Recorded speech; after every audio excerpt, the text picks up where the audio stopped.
ассалому алайкум шунавандаҳои арҷманд.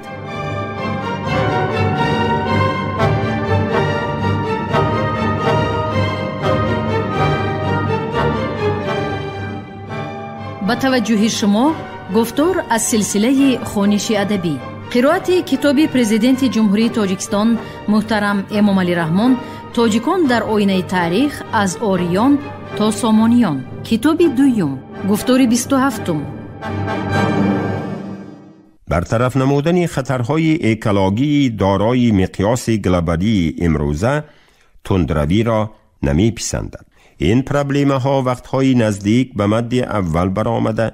تمام نظام مناسبت ها را نه تنها در سراسر آسیای مرکزی بلکه در منطقه فراگیر برای 10 ساله های عصر 21 معین خواهد کرد که با آن پرابلم های بحر ارال، کولی سریز و غیره همراه می گردد.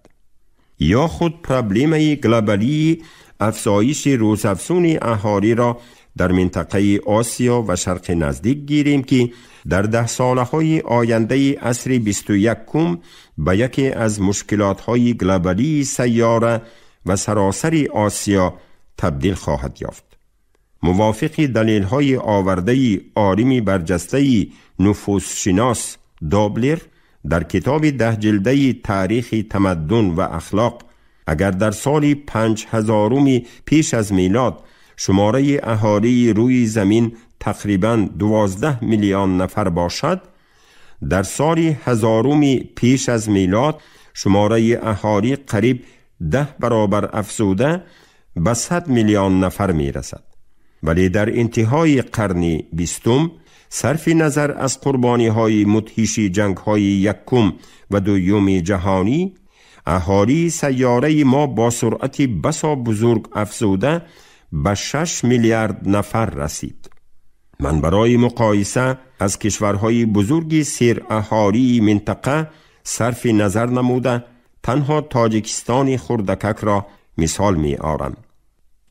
موافق پیشگویی ها، شماره اهالی تاجیکستان در سال 2016 به 10 میلیون نفر می رسد.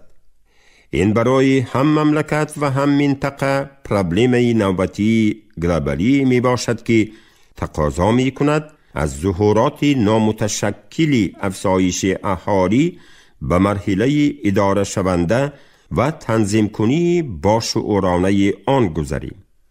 گذشته از تنظیم دموگرافی، پرابلم های اقتصاد، معارف، فرهنگ، طب موجودند که به افزایش اهالی بی‌واسطه رابطه دارند.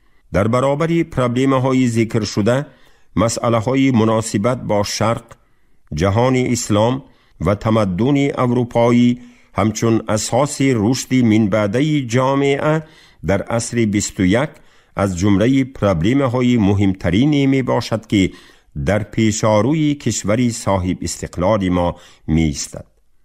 ما در سرحد جهان اسلام و اروپا قرار داریم. کفالت رشد استوار تاجیکستان، دولتداری دنیوی، فرهنگ و روحانیت دنیوی در اساس آزادی وجدان می باشد که خلاف گومانیسم، خیرت و اخلاق نیست. عصر آینده از ما استقبال ارزنده همکاری های متقابله را هم با کشورهای پیشرفته دموکراتی و هم با جهان اسلام تقاضا می کند. در مجموع سیاست خارجی ما سیاستی صلح، روابط همکاری، حسن همجواری و دوستی و رابطه با کشورهای دور و نزدیک است که جوابگوی منفعت‌های عالی وطن، امنیت منطقه و تمام جهان می باشد. تاجیکستان صاحب استقلال برای خود کشورهای چین، ژاپن، هندوستان و دیگر مملکت‌های آسیای جنوبی و شرق و غرب را از نو کشف نموده به گسترش مناسبت‌های فرهنگی و اقتصادی زمینه می‌گذارد. مملکت ما با راه انتخاب کرده خیش چون جامعه آزاد و صاحب اختیار پیش می رود و می کوشد که برابری از برنمودن دستاوردهای تمدن جهانی، سیمای فرهنگی و عنعنه‌های خاص اش را حفظ نماید.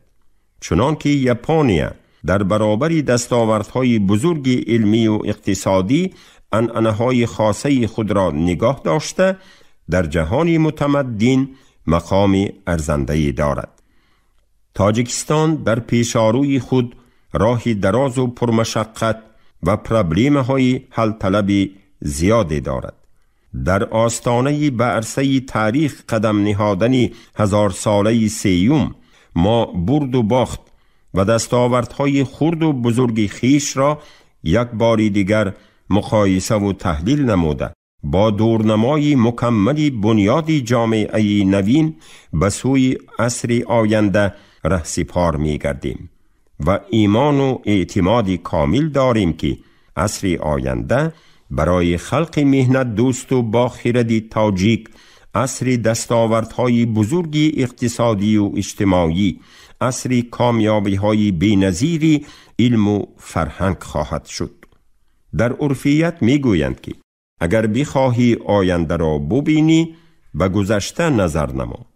از همین خاطر ما گشته و برگشته به گذشته تاریخی خلق خود نظر می افکنیم. راهی پیموده نیاگان خود را در ترازوی عدل و انصاف برمی کشیم و از برد و باخت آنها سبقهای عبرت آموز می اندازیم.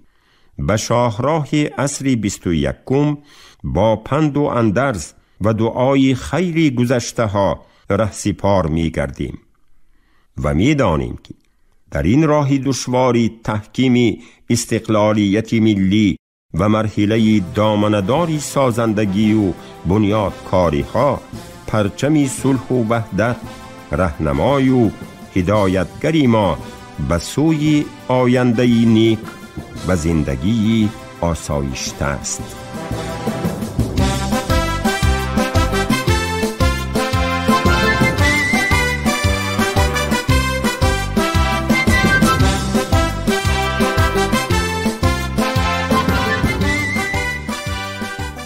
باب دوم، گسترش دولتداری و تمدن آریایی در عهد هخامنشیان.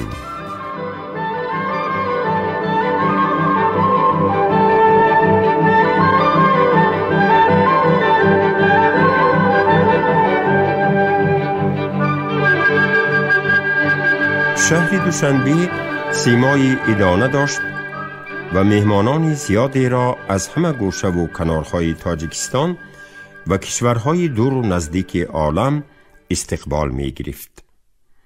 در آستان مجمعه با شکوه و هیکل محتشم اسماعیل سامانی، ده ها هزار ساکنان پایتخت و دیگر شهر و ناحیه های جمهوری گرد آمده با دل پر از افتخار و شادمانی احیای 1100 سالگی دولتداری سامانیان را استقبال می گرفتند.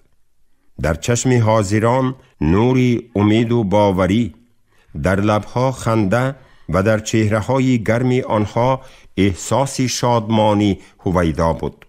ازدحام سرشمار آدمان که اول و آخرشان در خیابان وحدت نمی تافت، خیلی به هیجان آمده انتظاری از روی هیکل برداشتن پرده بودند.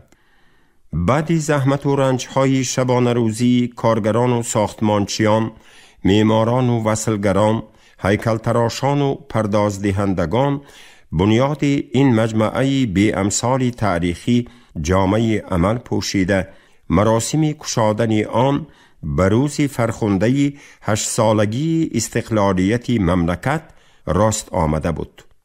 جشن 1100 سالگی دولت سامانیان برای خلق تاجیک و دیگر ساکنان مملکت واقعاً یک پرچم استقلال و خودشناسی و وحدت ملی گردید.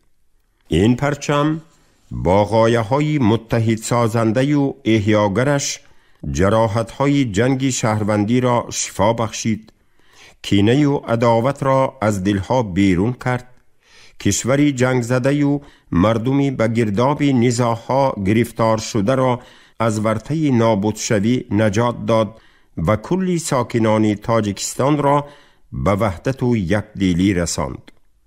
ما به ریشه‌های توانای دولتداری ملی خود پیوستیم، به ریشه‌های 1000 ساله‌ای زیر غبار تاریخ فراموش گشته و از شاهرگ این ریشه‌ها به جسم و جان دولت تازه استقلالمان خونی سالم و نیروی تازه می‌دمید. دوشنبه چون بخارای ثانی از شرافت این مجمعه محتشم معماری و تنتنه جشن 1100 سالگی دولتداری سامانیان به ریشه‌های 1000 ساله دور وصل گردیده، گویا از بخارای شریف با ارکان دیوان و دفتر به پایتخت نوین تاجیکان آمدن اسماعیل سامانی و دوستان و برادران دور افتاده‌اش را کیها باز انتظاری می کشید. در این امر محابات نرفته، زیرا تاریخ به دولت و دولتداری تاجیکان نه یک بار و دو بار عمر دوباره عطا فرموده، پایتختش را با گردش قسمت از جای به جای انتقال داده است. ریشه های دولتداری تاجیکان با دیوان و دفترش از بلخ 1000 شهر به بخارای شریف و سمرقند باستانی کوچید و در تاریخ علم و فرهنگ ملت ما درخشان ترین و زیباترین صحیفه ها را به بار آورد. دوشنبه در آغاز تشکل دولت ابرقدرت شوروی پایتخت نوبتی دولت و دولتداری تاجیکان گردیده، به گهواره احیای دوباره ملت تاجیک، خانه امید هر فرد تاجیک و تاجیکستانی تبدیل یافت. این گهواره زیابخش به استقبال فرزندان وفادار و سرسپرده ملت هنوز از روزهای اولی تأسیس یابی جمهوری آغوش گشاده، آنها را با کلبه‌های فقیرانه و کوچه‌های خاک فرشش پیشواز می گرفت. به این شهری خرد و نظرناگیر که حتی نامش در خریطه دنیا ثبت نشده بود، از 4 سمت پایتخت اربابان علم و فرهنگ، شاعران و نویسندگان، خادمان دولتی و سیاسی، شهرسازان و معماران، خلص فرزندان بیداردیلی مادری تاجیک گرد می آمدند. هزاران مردان فدایی جای گرم و خانه‌های آباد خود را در شهرهای خرد و کلان ترک نموده راه دوشنبه را پیش می گرفتند تا که پایتخت تاجیکان را به شهری پیشرفته زمانوی تبدیل دهند و به احیای نوین دولت کهن بنیاد و ملت سربلند ما مساعدت نمایند. خلق تاجیک طبیعتاً خلقی سازنده و بنیادکار، آرام طبیعت و نیک سریشت، شکست نفس و مهنت دوست است. در خون اجدادی او پرخاش جویی و نبرد پسندی و جنگ پیشگی قریب نبوده است. بسری کسی از روی جنگ جویی و زوراوری تیغ نکشیده است و هوا و هوسی ضبط کردن کشورهای بیگانه را نیز از ازل نداشته است و اگر به جنگ و نبردهای خونین خیسته باشد هم غالباً برای حمایه سرزمین پایمال شده، برای حفظ ننگ و ناموس شمشیر و سپر به دست گرفته است. مثل مرغی سمندر در آتش لشکرکشی های اجنبیان بارها سوخته باز از نو احیا گشته است.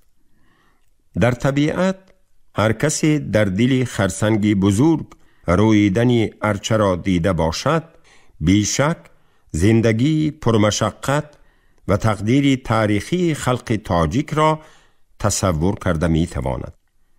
هر وجب قد کشیدن درخت و در دل سنگ ریشه راندن او با مشقت‌های بسا گران میسر می شود. و خلق تاجیک هم در طول تاریخ دراز و پر از برد و باخت خیش صدها برار و بیبراری و محرومیت‌های خرد و بزرگ را پسی سر نموده، از غایت خردمندی و سازشکاری بارها در تمثال دولت و دولتداری اجنبیان سبزیده است. تاریخ 1000 ساله‌های دور و نزدیک گواه است که آیین دولت و دولتداری تاجیکان سختی‌های خاراشکنی تنزل و احیا را بارها از سر گذرانده، از دنبال هر شکست و انقراضی چشمرس باز احیا شوی و کمالات افزونتر را نائل گشته است.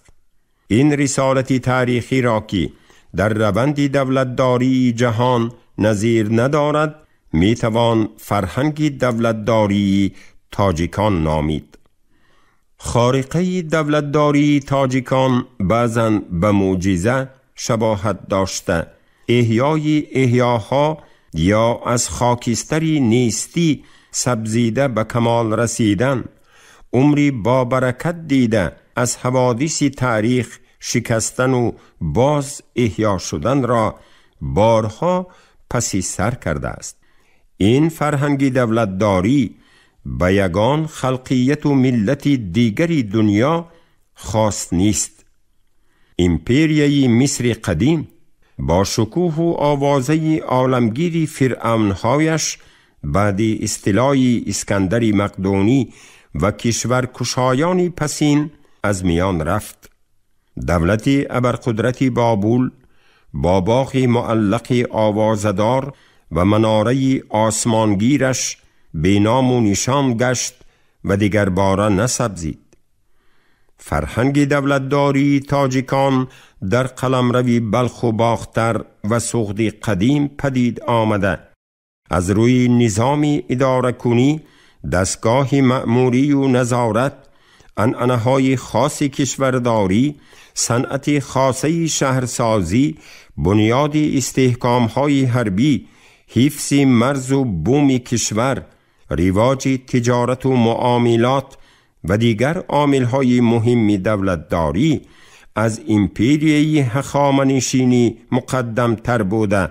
سپس هنگام لشکرکشی‌های کوروش کبیر و دارای یک به هیئت آن متحد گشت.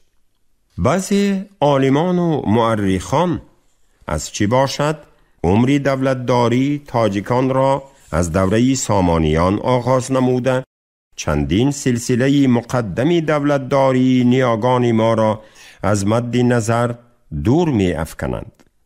این عقیده به نظر من قابل دستگیری نیست، زیرا اگر دوره اساطیری و نیم اساطیری دولتداری پیشدادیان را با تاریخی 2500 ساله کشورداریشان صرف نظر نماییم، سنت دولتداری کیانیان در آریانای تاریخی یعنی قلمروی بلخ و باختر تا عهد هخامنشیان استوار و پابرجا بوده است.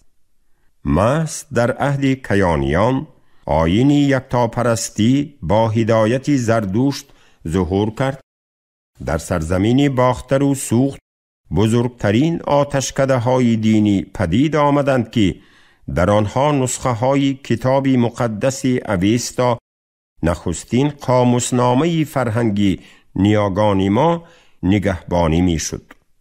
خوشبختانه پارسال با تشبث یونسکو در سراسر عالم 2700 سالگی ایجاد اوستا را جشن گرفتند و سال 2030 3000 سالگی فرهنگ زردشتی استقبال گرفته خواهد شد که این احترام و ارجگذاری اهل بشر بعد جشن 1100 سالگی سامانیان وارثان تمدن آریایی از جمله تاجیکان را بسا شاد و سرفراز می گرداند. مسئله تشکل اتنیکی قومی و یا اتنوگنیز خلق تاجیک از مسئله های نهایت مهم ولی پیچیده و مرکب تاریخی است که باید موردی آموزشی همه طرفه و عمیق علمی قرار گیرد. مواد تاریخی و دستاوردهای نوین علمی شهادت می دهند که دایره تشکل خلق تاجیک سرزمینی پهناوری است که در مرکز عالم آریایی نژادان و آریایی تباران واقع بوده در عهد باستان با نام عمومی آریانا و سپس باختر و سوخت مشهور گشته است. در این سرزمین مردمانی میزیستند که خود را آریایی می نامیدند. طبیعی است که در حدود این سرزمین پهناور ولایت‌ها و ناحیه‌های تاریخی و فرهنگی تشکل یافتند و بر این اساس باختریان، سغدیان، پارتیان، خوارزمیان همچون خلقیت‌های آریایی نسبتاً تشکل یافته ظهور کردند. آنها ارزش‌های فرهنگی مشترک و زبان و گفتاری به هم نهایت نزدیک داشتند و هویت آریایی خود را واضحاً احساس می‌کردند.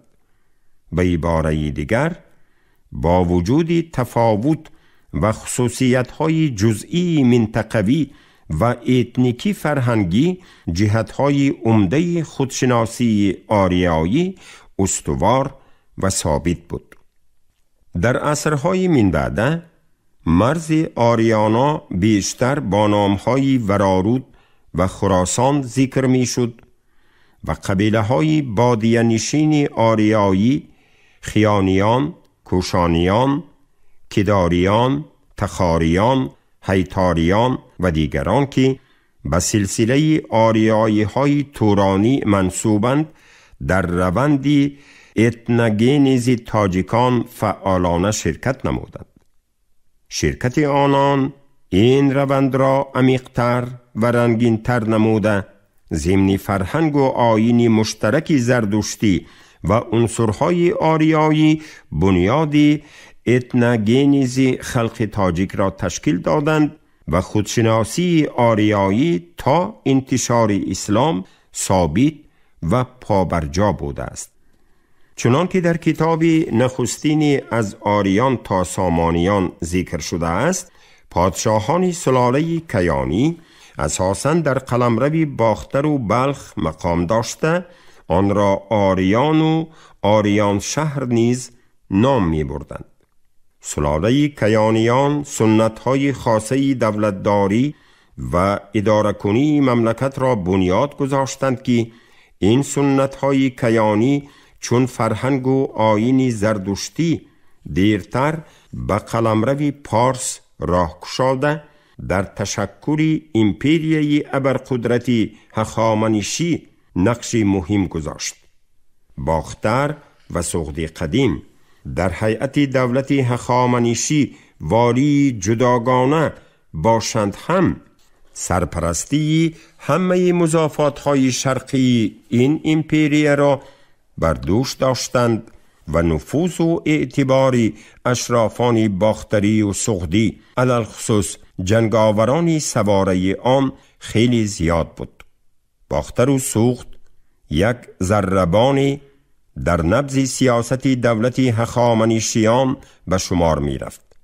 از روی معلوماتی کتیبه بی ستون، واریان باختر شورش و آشوب‌های سرزده قسمت شرقی قلمرو هخامنشی را خاموش نموده هنگام جنگ‌های کشورکشایی در صف پیش می ایستادند. عمومیت تمدن آریایی که به قوم‌های آریایی نژاد آریانای شرقی خاص بود، بعد ظهور زردشت و گسترش آیینی او به عمومیت فرهنگ زردشتی تبدیل یافت. یعنی فرهنگ آریایی توسط پهنشوی دین زردشتی فضای نوی انکشاف و گسترش پیدا کرده، از قلمرو نیاگان تاجیکان باختر و سوخت به دولت آریایی های پارس انتقال یافت. جغرافیای مذهبی از جغرافیای مرزهای باختر فراگیرتر گشته، نه تنها در شکل عقاید دینی بلکه همچون یک فرهنگ مکملی اخلاقی و معنوی و علمی و فلسفی به ایمپریای پهناوری هخامنشی ها راه گشاد و تشکل یافت. نیاگان تاجیکان به هیئت دولت آریایی های پارس همچون یک قومی همریشه و خیش و از جهت تمدن آریایی، عمومیت زبان و فرهنگ و مذهب بسا نزدیک وارد شده، از همان دوره یک تقدیر مشترک تاریخی را بنیاد گذاشتند. دین یکتاپرستی که هنوز در آغاز گسترش خیش در قلمرو دولتی باختر و سوخت ماهیت اجتماعی و سیاسی پیدا کرده، اولین دولت‌های متمرکز آریاییان شرقی باختری قدیم سوخت و خوارزم را به زینه نوی پیشرفت رسانیده بود، توسط تاجران باختری و سغدی و مغهای زردشتی به قلمرو ماد و ایمپریای آریایی های پارس پهن گردیده در شکل دوالیستی انکشاف یافت، یعنی پرستش خدای خیر و نور اهورامزدا و خدای شر و ظلمت اهریمن که مبدأ حیات و تار و پود عالم را پدید آوردند، جوهر دوالیسم عهد هخامنشیان را تشکیل می دهد. بجای دین قدیمه آریایی ها که به پرستش خدایان زیادی پنداری و نیروهای طبیعت اساس یافته بود، امثال ورونه پدر خدای بزرگ، مهر خدای پیمان، آریامن خدای دوستی، بهرام خدای جنگ و پیروزی، آذر خدای روشنایی و گرمی، دینی کاملا نوی یکتاپرستی پدید آمد. دینی تازه بنیاد که به پرستیش منیش نیک خداوندی جان و خرد و جهان آفرین اهورامزدای بزرگ و یگانه اساس یافته بود، چون اصلاحات نوی دینی مقابلان و پیروان خود را پیدا کرد.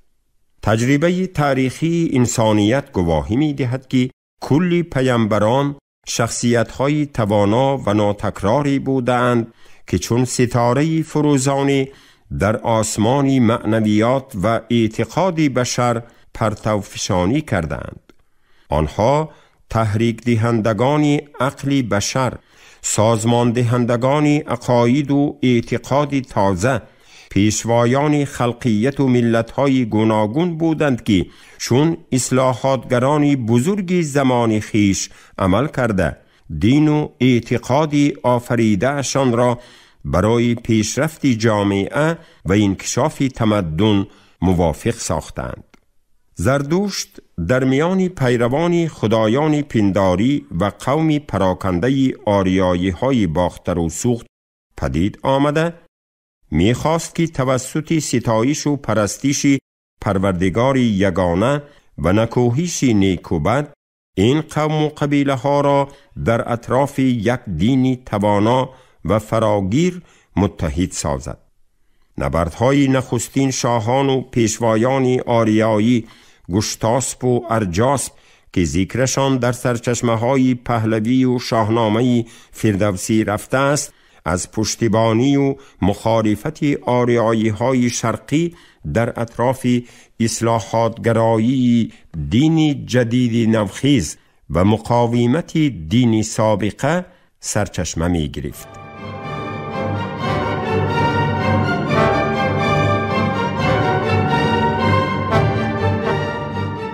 شنونده های گرامی، شما گفتار 27 رو از کتاب پرزیدنت جمهوری تاجیکستان محترم امامعلی رحمان، تاجیکان در آینه تاریخ از آریان تا سامانیان شنیدید. راوی علیزاده عبدالرشید خوجمخول، کارگردان شیرعلی نغزلی.